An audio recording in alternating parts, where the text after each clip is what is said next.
भारत का शिक्षा मंत्री कैसा होना चाहिए? यह वीडियो हर छात्र, शिक्षक और अभिभावक को जरूर देखना चाहिए। नमस्कार दोस्तों, आज मैं आपसे किसी व्यक्ति की नहीं बल्कि एक जिम्मेदार की बात करने आया हूँ। वह जिम्मेदारी है भारत के शिक्षा मंत्री की, एक ऐसा पद जिसके निर्णय करोड़ों बच्चों का भविष्य तय करते हैं। सोचिए, अगर किसी देश की सड़कें खराब हो तो उन्हें कुछ सालों भी में ठीक किया जा सकता है। अगर अर्थव्यवस्था कमजोर हो तो मेहनत और सही नीतियों से उसे सुधारा जा सकता है। लेकिन अगर शिक्षा कमजोर हो जाए तो आने वाली पूरी पीढ़ियां प्रभावित होती है। इसलिए सवाल यह नहीं है कि शिक्षा मंत्री कौन है, सवाल यह है कि शिक्षा मंत्री कैसा होना चाहिए।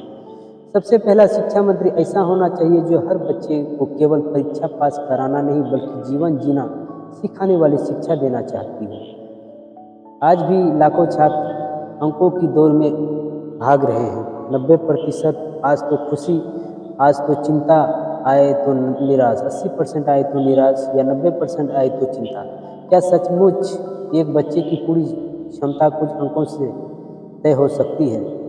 नहीं। एक अच्छा शिक्षा मंत्री ऐसी व्यवस्था बनाएगा जहां रचनात्मक, ईमानदारी, कौशल और चरित्र को भी उतना ही महत्व मिले जितना अंकों को। दोस्तों, आज दुनिया बदल रही है।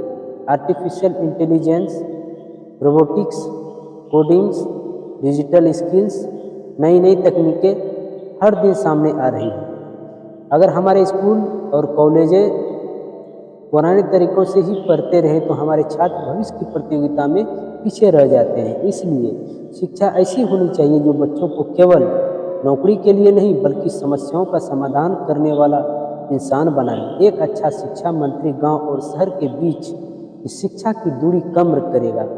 ऐसा नहीं होना चाहिए कि शहर का बच्चा आधुनिक प्रयोगशाला में पढ़े और गांव का बच्चा बुनियादी सुविधाओं के लिए संघर्ष करे।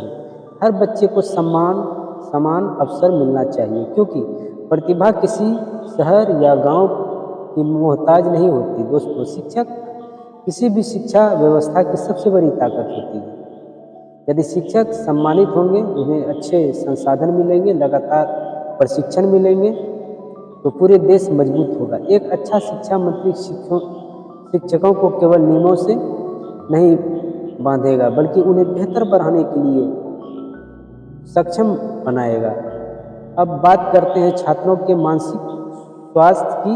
आज कई छात्र तनाव, चिंता और असफलता के डर से जूझ रहे हैं। कुछ बच्चे अपनी तुलना दूसरों से करते करते अपना आत्मविश्वास खो देते हैं। शिक्षा का उद्देश्य डर पैदा करना नहीं बल्कि आत्मविश्वास पैदा करना होता है। स्कूल ऐसे हो जहां प्रश्न पूछना प्रोत्साहित किया जाए, जहां गलती करना सीखने का हिस्सा मान लिया जाए, जहां बच्चे अपनी प्रतिभा पहचान सके। दोस्तों, एक अच्छा शिक्षा मंत्री केवल किताबों की शिक्षा नहीं देगा, वह बच्चों को सिखाएगा ईमानदारी क्या है, संविधान का सम्मान क्यों जरूरी है, पर्यावरण और रक्षा कैसे करें, दूसरों के प्रति संवेदनशील कैसे बने और एक ईमानदार और जिम्मेदार नागरिक कैसे बने। क्योंकि डिग्री से करियर बन सकता है लेकिन चरित्र से राष्ट्र बनता है। हमें ऐसी शिक्षा चाहिए जो डॉक्टर बनाए लेकिन इंसानियत भी सिखाए, इंजीनियर बनाए लेकिन जिम्मेदारी भी सिखाए, अधिकारी बनाए लेकिन ईमानदारी भी सिखाए। दोस्तों, एक और महत्वपूर्ण बात, नीतियाँ बनाते समय छात्रों और शिक्षकों को अभिभावकों की बात भी सुनी जानी चाहिए। जब जमीन की सच्चाई समझी जाएगी तभी सही निर्णय लिया जा सकेगा।